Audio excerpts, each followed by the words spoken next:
Bilamiz, o'zingiz vrachsiz, kardiologik muammolar juda ko'p. Yuqori qon bosimi, aritmiya, taxikardiya, insultlar hammasi mana shu ko'payib ketdi oxirgi paytda jamiyatimizda, aholimiz o'rtasida. Mana shular nima uchun bunchalik urchib ketdi? Avvalambor bu hammasi hozirgi kunda yashash tarzi juda ham tezlashib ketdi. Ilgari masalan bir oyda bo'ladigan ishlar, voqealar hozir bir haftaga siqildi. Bir haftada bo'ladiganlar bir kunga, bir kundagilar bir soatga kelib taqaldi. Chunki bu hozirgi asr informatsiya asri deyilyapti. Informatsiya juda ham tez bo'lyapti. Ilgari esingizda bo'lsa, bir sizga bir narsa aytmoqchi bo'lsam, uy telefoniga telefon qilardim. Siz uyda bo'lmaysiz, uydagilarga aytib qo'yardim. Keyin uydagilar sizga yetkazolmasa, siz uyga kelguncha 5-6 soat vaqt o'tadi yoki kechgacha vaqt bo'lardi. Shuning uchun vaqt cho'zilib, bemalol bitta ishni o'zi ancha so'ralardi. Cho'zilar. Hozir bo'lsa shuni o'zingizga telefon qilaman, shunday gaplashamiz, sirasi kelishamiz, birdaniga ishlar bo'lib ketyapti. Hamma narsa juda ham tezlashib ketdi. Hammasi tezlashib ketdi. Demak, bizni tanamizga bo'lgan, nima deydi, yuk yanada oshib ketdi. Demak, sog'lig'imizga bo'lgan ehtiyoj juda ham katta ekan. Juda ham katta ekan. Masalan, ruschasiga aytgan nagruzka tushyapti bizlarga. Juda ham yuk tushyapti, katta yuk tushyapti. Ana shuning uchun tanamiz baquvvat bo'lishi kerak. Baquvvat bo'lishi kerak. U nima degani? Eng oddiy narsadan boshlayman. Masalan, shu yuragimiz qachon bezovta bo'la boshlaydi? Bizlarni bezovta qila boshlaydi. Qachonki yuragimizni o'zini qon tomirlari bor, koronar qon tomirlari, ana shu qon tomirlarining ichi bita boshlaydi. Xuddi chagumda qo'ygan ichida qum sekin-sekin to'lib, jumragini sekin suv oqa boshlaydi-ku, xuddi shunga o'xshab yuragimizdagi qon tomirlarini, yurakni o'zi bu mushak, kattaki mushak, rosa ishlaydigan ajoyib mushak. Shuni o'zi mushakni o'ziga ovqat beradigan qon tomirlari bor, shular sekin bita boshlaydi. Sekin bita boshlashining sababi bu bizlarning turmush tarzimiz. Ya'ni birinchi o'rinda ovqat, ikkinchisi jismoniy harakat, uchinchisi bu bizlarni stressga bo'lgan tura bilishimiz, ustойчивостimiz, ya'ni tura bilishimiz, qarshilik qila bilishimiz. Aslida teskari.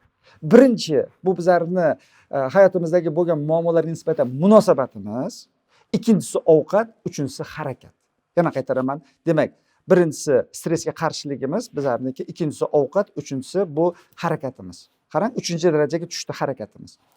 Demak, birinchisi bu hayotimizda bo'layotgan stressga bizning tura bilishimiz, uni yengil oson ko'tara bilishimiz. Nima uchun ayrim odamlar hozir bundan keyingi ovqat to'g'risida gapirganimizda semizlikka men e'tibor beraman, katta e'tibor beraman. Aytadi, Shavkat aka, ozg'in odam infarkt bo'ldi deydi. Ozg'in odamga AQSh degan naqa bor, aorta koronarni shuntiruvani, shu operatsiyani qil. U ozg'in-ku Shavkat aka deydi.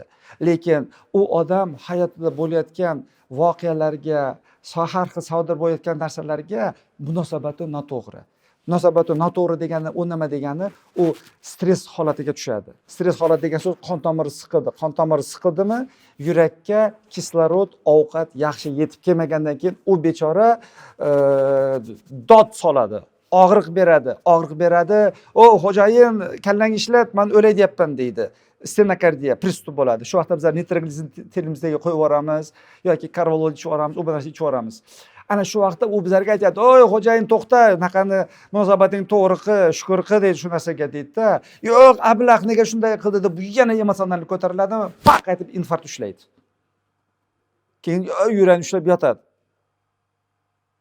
Bolnitsada biroz yotadi. Xudoga shukr, zo'r doktorlarimiz ko'p, hozir apparaturalari zo'r ishlatadiganlar uni nima deydi, sal ahvoli normaga keltiradi. Shu vaqtda o'ylab yotadi, qiziq, shu narsa akamda ham bo'ldi, ukamda ham bo'ldi shu voqea. Nega men shunaqa emotsionalni shunga qizishib ketdim? Nima uchun shu narsa bo'ldi, menda infarkt bo'ldi deb ozgina bo'lsa ham tavbaga keladi.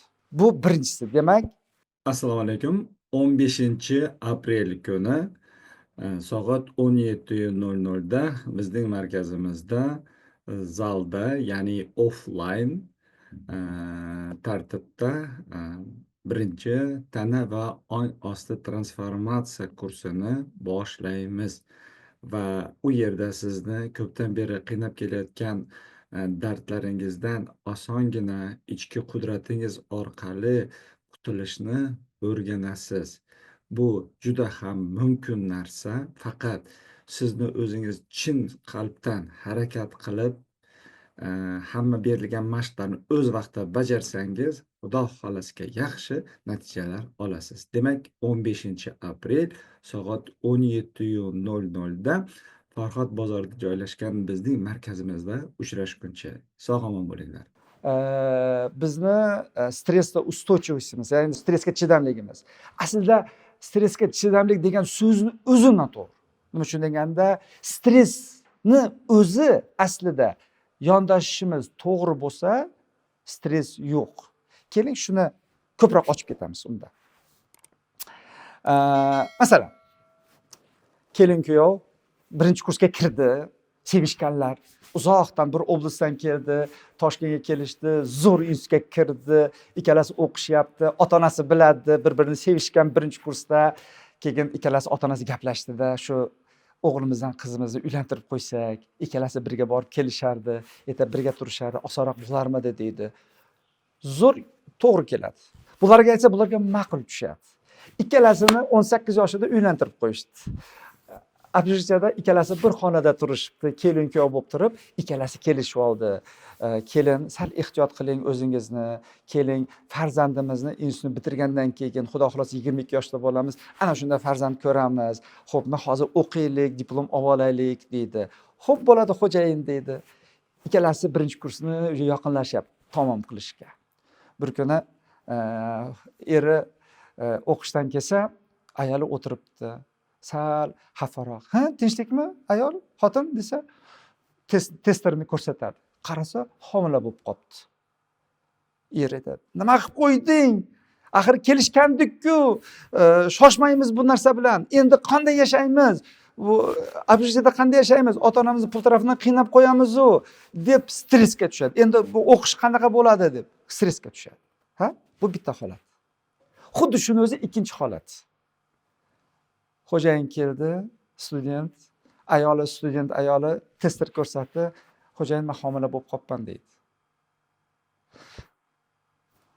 Ko'rib turibdi, shok birinchida, keyin "Men ota bo'lamanmi?" deydi. Yo tavba! Xotin umuman nima deydi? O'kinma deydi. Yaratgan deydi, har bir farzandni o'z rizqi bilan beradi deydi. Xudo xolasiga zo'r bo'ladi deydi-da. Olam guliston, xursandchilik shu bilan ketaveradi. Qarangda, bir xil sharoit, bir xil voqea, lekin yondashish ikki xil. To'g'rimi, yo'qmi? Birinchisida stress, ikkinchisida buni minus, bu plus deb qabul qildi. Savol tug'iladi. Nima uchun? Nima uchun bir sharoitda odam bitta masalan odamlar yaxshi qabul qilib, bittasi yomon qabul qiladi? Chunki ularni ilmi bor. Ilmi bor. Mana bu stressga tushgan odamda ilmi yo'q, shuncha hamma narsani qiyin, yomon deb negativ qabul qiladi. Lekin ilmi bor odam pozitiv qabul qiladi.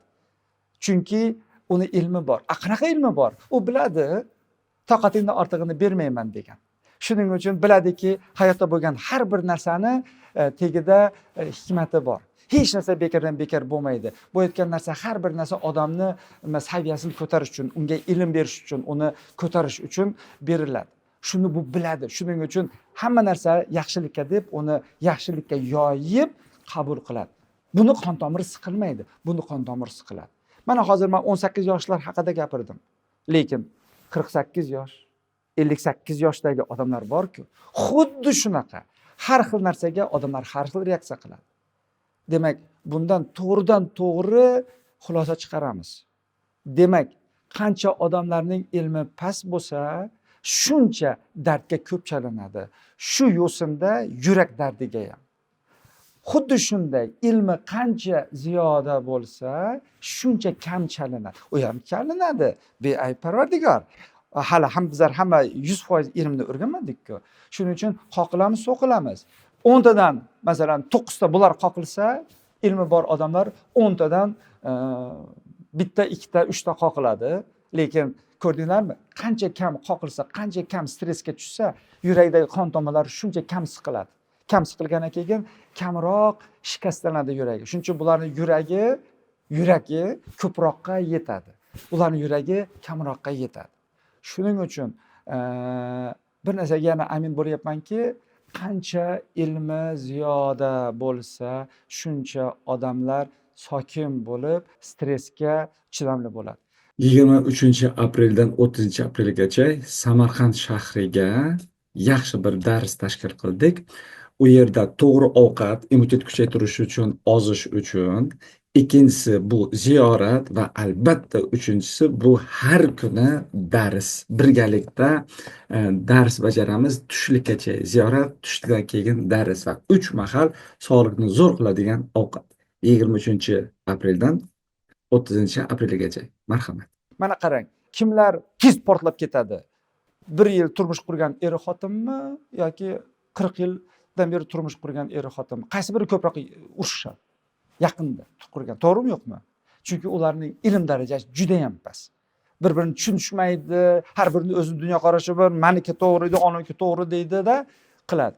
Lekin ko'p hayotni ko'p ko'rib qo'yganlar, ularda donishmandliklar, ilmlari ko'proq bo'ladi. Shuning uchun ular ham mayli deb qo'yadi. Ham mayli deb qo'ya qoladi. Yosh yigit bilan 20 yoshli bolasi bilan dadasi ketyapti. Dadasi 55 yoshda, o'g'li 20 yoshda ketyapti. Qarshidan kelgan ikkita yigit yelkalariga tegib o'tib ketdi. Bolasi, "Nima deydi? Nega meni kelgan tegizding?" deb xuddi unaqa xurrozga o'xshab unaqa qiladi. Dadasi aytadi, "Bolam shizaqama tegib ketdi, yuraqa" dedi. "Yo'q, ular ataylab tegdirdi" deb boya xo'rozga o'xshaydi-da masalanda. Ko'rdingizmi? Dadasi qo'y deyapti. 55 yoshda, uni donishmandligi bor. Ahmoq bilan ahmoq bo'lasanmi deydi.